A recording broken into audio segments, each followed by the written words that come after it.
the nation of Israel has a deceptive appearance. The people of this nation are in a covenant relationship with God, and they might outwardly appear to observe His law.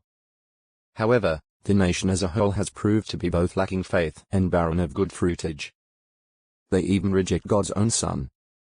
Hence, by causing the unproductive fig tree to wither, Jesus demonstrates what the end will be for this fruitless, faithless nation. Shortly, Jesus and his disciples enter Jerusalem.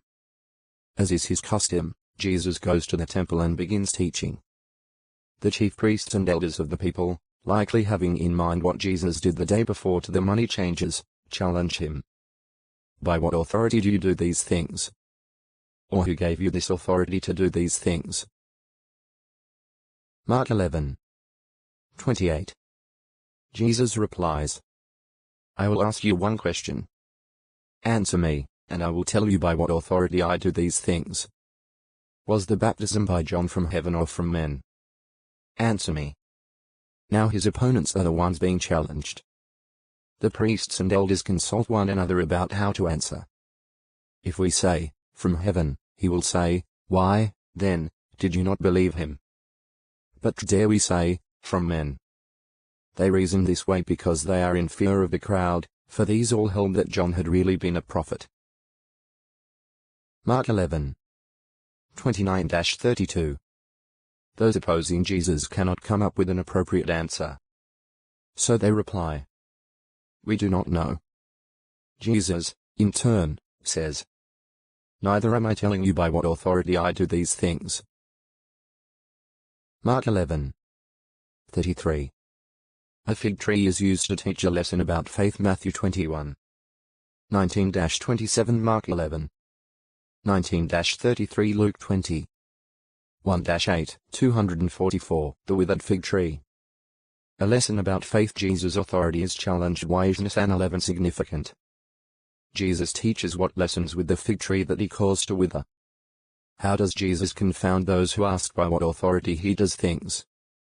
105, 245. At the temple, Jesus has just confounded the chief priests and the elders of the people, who challenged him as to the authority by which he is doing things. Jesus' reply silences them. Then he gives an illustration that exposes what kind of people they really are. Jesus relates, a man had 2 children. Going up to the first, he said, child, go work today in the vineyard. In answer this one said, I will not, but afterward, he felt regret and went out. Approaching the second, he said the same. This one replied, I will, sir, but did not go out. Which of the 2 did the will of his father? Matthew 21:28-31. The answer is obvious. The first son is the one who in the end did his father's will. So Jesus tells his opposers, truly I say to you that the tax collectors and the prostitutes are going ahead of you into the kingdom of God. The tax collectors and the prostitutes initially would not serve God. However, like the first son, they later repented and now are serving him. In contrast, the religious leaders are like the second son, professing to serve God, but really failing to do so. Jesus notes, John the Baptist came to you in a way of righteousness, but you did not believe him. However, the tax collectors and the prostitutes believed him, and even when you saw this, you did not feel regret afterward so as to believe him. Matthew 21:31-32. Jesus follows up that illustration with another. This time, Jesus shows that the religious leaders' failure goes beyond neglecting to serve God. They are actually wicked. A man planted a vineyard, Jesus relates, and put a fence around it and dug a vine for the winepress and erected a tower. Then he leased it to cultivators and traveled abroad. In due season he sent a slave to the cultivators to collect some of the fruits of the vineyard from them. But they took him, beat him, and sent him away empty-handed. Again he sent another slave to them, and that one they struck on the head and dishonored. And he sent another, and that one they killed, and many others, some of whom they beat and some of whom they killed. Mark 12:1-5.